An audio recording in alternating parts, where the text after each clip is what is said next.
আসসালামু আলাইকুম। আলহামদুলিল্লাহ, সুন্নাহ এগ্রির আরেকটি নতুন ভিডিওতে সবাইকে স্বাগতম। তো আলহামদুলিল্লাহ, আজকে আপনারা যে ক্লিপটি দেখতে পাচ্ছেন এটি হচ্ছে শুক্রবারের ঠিক 12:30টার ক্লিপ। তো শুক্রবার দিন সকালে আমি ভিডিও করতে পারি নাই যে কোনো কারণে। তো আলহামদুলিল্লাহ এখন আপনাদের ক্লিপ দেখাচ্ছি। দেখতে পাচ্ছেন আমাদের খাবারের পাত্রে কোনো প্রকার খাবার নেই। এখন হচ্ছে শুধু মুরগিকে পানি দেওয়ার সময়। তো আমরা কিন্তু দুপুরে কোনো প্রকার খাবার দিই না, এর আগের ভিডিওতেও আপনাদের বলে দিয়েছি। আর হচ্ছে আমাদের যে এর আগের ভিডিওতে বলে দিয়েছিলাম আমাদের প্রত্যেকটা মুরগি যেন ইয়ে ক্যারেটে ডিম পারবে এবং প্রত্যেকটা প্রাণী অভ্যাসের দাস, এরকম একটা কথা বলেছিলাম। তো আলহামদুলিল্লাহ আমরা যে ক্যারেটটা স্থাপন করে দিয়েছিলাম, ফলের ক্যারেট, সেটার মধ্যে রেগুলার মুরগি ডিম পারছে আলহামদুলিল্লাহ। এখন আর কোনো মুরগি মেঝেতে ডিম পারছে না। প্রত্যেকটা মুরগি আপনারা দেখতে পাচ্ছেন যে এই ক্যারেটের মধ্যে ডিম পাচ্ছে। আর ক্যারেটের মধ্যে আমরা সর্বপ্রথম দিয়ে দিয়েছিলাম লিটার বা তুষ যেটা বলেন। তো সেটা কোনো প্রকার কাজ হয় নাই। তো পরবর্তীতে আমরা এই লিটারগুলো যখন দেখলাম যে নিচ দিয়ে পড়ে যাচ্ছে, মুরগি ফেলে দিচ্ছে, তো তখন আমরা একটা কাজ করে দিলাম। সেটি হচ্ছে যে সরিষা নেওয়ার পর যে প্রতি বছর যে সরিষার উপরে খোলস থাকে, সেই বাকি অংশগুলো আমরা দিয়ে দিয়েছি। তো যার কারণে মুরগি আর এগুলো ফেলতে পারে না। তো আলহামদুলিল্লাহ আমরা মুরগিকে একটা ভিটামিন ইউজ করছি, ইসেল স্কোয়ারের একটি প্রোডাক্ট। আলহামদুলিল্লাহ অনেক ভালো একটি প্রোডাক্ট এটা।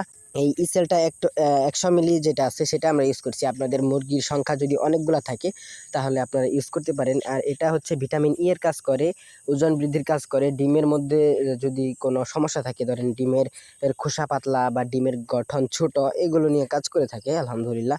তো আমরা এগুলো খাইয়ে দিচ্ছি, যেহেতু আমাদের মুরগিগুলো প্যারেন্টস বানাবো, তার কারণে আমাদের কোনো কিছু কমতি রাখা উচিত নয়। এবং প্রত্যেকটা মুরগি কিন্তু ক্যারেটের মধ্যে ডিম পাড়ছে আলহামদুলিল্লাহ। আর এখন আমরা মুরগিকে শুধু পানি দিয়ে দিয়েছি, তাছাড়া কোনো প্রকার খাবার আমরা দেই নাই। খাবারের পাত্রগুলো সম্পূর্ণটাই খালি। আজকে আপনাদের একটা ছোটোখাটো সারপ্রাইজ দেওয়ার চেষ্টা করব। আসলে সারপ্রাইজ বলতে একটা নতুন জিনিস দেখানোর চেষ্টা করব। তো সেদিকে একটু পরে যাই। তো এখানে আমরা আসছি, আর দুপুরের টেম্পারেচারটা একটু বেশি ছিল।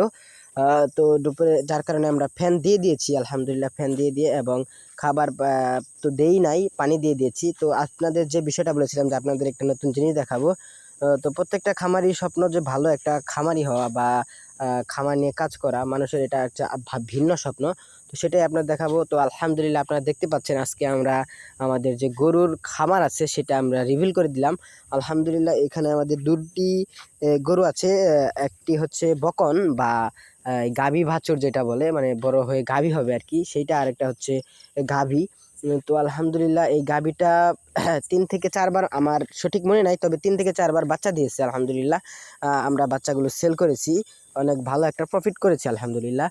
এবং এইখানে যে বাচ্চাটা আছে এটা আমরা রেখে দিব পরবর্তী, মানে এটা দিয়ে আমরা বংশ বিস্তার করব গরুর আর কি।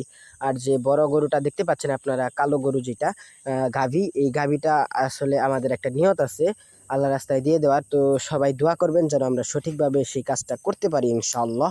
তো আমাদের মুরগির খামারের ঠিক পাশেই কিন্তু আমাদের এই গরুর ঘরটা। তো আসলে 2টা গরু আছে। তো পরবর্তীতে আমার চিন্তা ভাবনা আছে আলহামদুলিল্লাহ, আল্লাহ যদি রহমত বরকত দেয় তাহলে আমার গরুর খামারটা বড় করা এবং এই খামার নিয়েই এই জীবনযাপন করা। আসলে প্রত্যেকটা লোকেরই স্বপ্ন, বা আমার বিশেষ করে যে স্বপ্ন, যে খামার করা। আসলে আমি চাই আমি একজন খামারি হব, একজন কৃষক হব, মাঠে থাকবো, ঘাটে থাকবো, এটাই আমার স্বপ্ন। তাছাড়া আমার কোনো স্বপ্ন নাই। চার কোণার মধ্যে বসে বন্দি হওয়ার থেকে মাঠে ঘাটে ঘুরে বেড়ানো অনেক ভালো আমার মতে। তো বিকালবেলা যখন আমরা খামারে চলে আসি, মুরগির খামারে চলে আসার পর আমরা লেয়ার লেয়ার ফিড যেটা আছে সেটা দিয়ে দিই আলহামদুলিল্লাহ, এবং মুরগিকে পানি প্রদান করে দিই। তো পানি দিয়ে দেওয়ার পর মুরগিগুলো ঠিক মতো খাবার এবং পানি দুটোই খাচ্ছিল আলহামদুলিল্লাহ। আপনাদের দোয়ায় এবং আল্লাহ তাআলার অশেষ রহমতে আমাদের মুরগিগুলো সম্পূর্ণ সুস্থ আছে আলহামদুলিল্লাহ আলহামদুলিল্লাহ। তো সবাই আমাদের মুরগিগুলোর জন্য দোয়া করবেন এবং প্রত্যেকটা মুরগির দেখে মাশাআল্লাহ কমেন্ট করবেন, কারণ চোখের নজর এবং বদনজর হচ্ছে সবথেকে খারাপ জিনিস। তো এটা আপনারা পরিহার করার চেষ্টা করবেন। তো প্রত্যেকটা মুরগি আল্লাহর রহমতে সুস্থ আছে, এবং আপনাদের কাছে শুধু একটাই চাওয়া, আপনারা আমাদের জন্য দোয়া করবেন এবং আমাদের খামারের জন্য দোয়া করবেন। আল্লাহ তাআলা যেন আমাদের খামারে এবং আমাদের ব্যবসায় বারাকা দান করেন এবং আমরা আল্লাহর রহমতে যেন খামারটা বড় করতে পারি।